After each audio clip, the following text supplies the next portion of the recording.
Hello everybody. I apologize for all the car videos, but they're coming to an end soon because I now have time this week, this weekend, and next week to pump out and pump it hard a bunch of videos from my computer. It's been a wild month and I appreciate y'all bearing with me, especially the members. Shout out to the members. And you will soon be getting exclusive member content.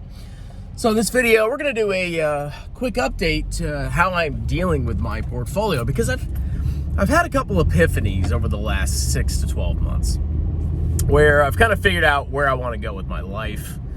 And whenever your life circumstances change, whenever your goals change, you always have to update your portfolio. There is not a one-size-fits-all plan for investing. And depending on what you want to accomplish with the money and how soon you need the money is really going to inform how you manage your portfolio. So my big change in my life is that I am planning to quit full-time work on January 1st, 2026. This video is being filmed in, July 13th or 14th, 2025. So in about 5-6 months, guess what, people? I'm going to be fully self-employed without a job. And that is a big, huge, throbbing transition in my life. Now, my previous advice on this channel was always to focus on maxing your tax advantage accounts, IRA, 401k, HSA, if you have a high deductible health plan. Focus on maxing those so by the time you hit 59.5, when you can withdraw from those accounts, you're gonna have a lot of money and it's gonna be tax advantaged, okay? If you put it in a Roth, it's tax free. If you put it in a traditional, you're gonna pay tax on the money that comes out. But either way, if you are slamming money into tax advantaged accounts, by the time you hit 59.5 and you have $1 million or $2 million, let's say in a Roth IRA and a Roth 401k, well, that's tax-free money for life. You're never gonna pay tax on that money again. And that is an enormously good deal. So anyway, that was kind of my advice. And that advice is specifically tailored for a very specific circumstance in life. It's tailored for people who are out of high interest debt, student loans, credit cards, car loans, and it's tailored for somebody who works a W-2 job, which is just a regular job 9 to 5. Because somebody that works 9 to 5, yeah, they're probably gonna have to work until they're 60 in order to retire. And they have that assurance of a paycheck every single 2 weeks, every single half month or month. And when you have that steady income coming in, and especially if your job is very stable, you really don't need a lot of cash reserves. You don't need a lot of money squirreled away that you can easily access and use that to cover any shortages in your income because you have a steady paycheck and you can budget around that. So my advice when it comes to maxing your tax advantage accounts, paying off high interest debt, et cetera, that works perfectly for a W-2 employee. And that was kind of my mindset. I didn't really see the dream of self-employment coming to fruition as soon as it did. But now I'm here, okay? Now I'm at the point where I think I can literally just work for myself and be able to afford my current lifestyle. But as a self-employed person, somebody that works for themselves, you have to worry about the consistency of your income.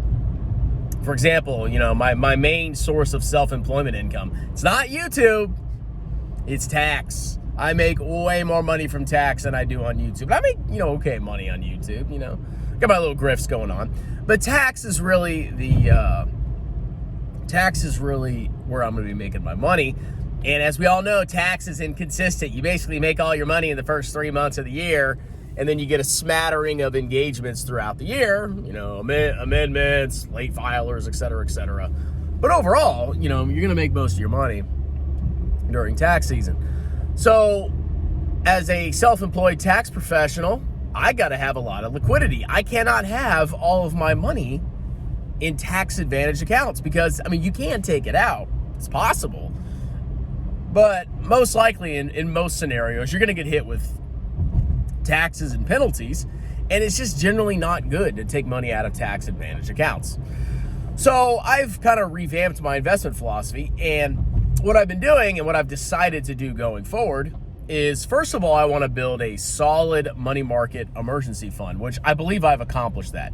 So over the past months, I've completely stopped contributing to my 401k. Completely, 100%. I mean, I get like a contribution deposit from my employer, but I myself am not putting money in there. And all my money has been going into a federal money market fund. And I currently have $41,471 in there. And that yields me 4.25% per year, not per month, Chris saying, per year. I'm about to cash out my NASA pension. I think I finally did it correctly this time. That's another $15,000. And then over the next 2 months, if I put in $1,850 a month, I will have $60,000 in that account by September 1st. Of 2025. And I believe $60,000 of liquidity for my specific circumstance is good. Now, going forward, I'm not going to be contributing a dime into tax advantage accounts except for my Roth IRA. That's it. So I'm getting my money market to 60K, which should ideally be by September 1st. And then all my investment dollars are going to be going to a taxable Vanguard Total World Index ETF in a taxable account. And the reason I'm doing that is because worst case scenario,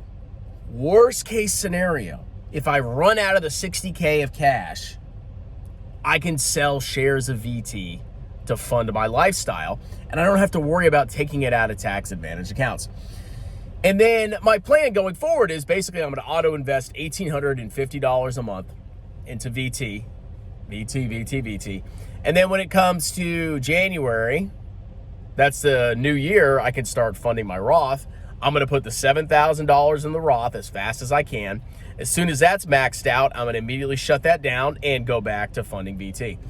So how it's going to look is about 60-70% of my investing going forward is going to be going into taxable VT, and the rest is going to be going into an IRA. And I'm not going to worry about solo 401ks.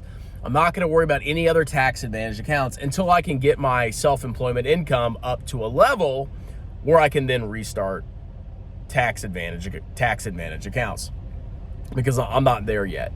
So that's kind of my plan going forward. So right now, I think most people understand that I'm buying short-term treasuries now. Once I hit 60K, September 1st, I'm going back to buying stock in a taxable account. And the only time I'm going to be buying tax advantage accounts inside of them is when I max out my Roth IRA each year. Because before I started this whole journey, I was just putting everything I possibly could into freaking 401k, IRA, and then anytime I had money left over after I maxed those accounts, then I would put that into a taxable account. But now I'm in a new phase of my life where I need more liquidity. I need access to the money potentially sooner rather than the age 59 and a half. So now the vast majority of the money is going into short or more liquid accounts, taxable brokerage, money market, et cetera, et cetera. And I'm kind of happy with the scenario. Now, if my tax business just absolutely explodes and I start making 200K again, or not again, I don't make 200K, I wish I did. If I started making 200K, doing taxes, which I think is possible after a couple of years, guess what? Then I can maybe start the 401k again, because I have so much money coming in that it's $24,000 really isn't that big of a deal to put in there. So that's kind of the plan going forward. Of course, I'll keep y'all updated. As soon as I get 60K in that money market fund, as soon as I get that NASA pension, please, I'm set. I think that's enough liquidity to keep me alive. And yeah, that's kind of my plan. So let me know what you think. I mean, am I moron? Should I be doing something else? Should I just not even do the IRA next year? What do you think? Anyway, like, subscribe, consider joining as a member for exclusive comment and priority responses to comments. And you guys have a wonderful, delicious day.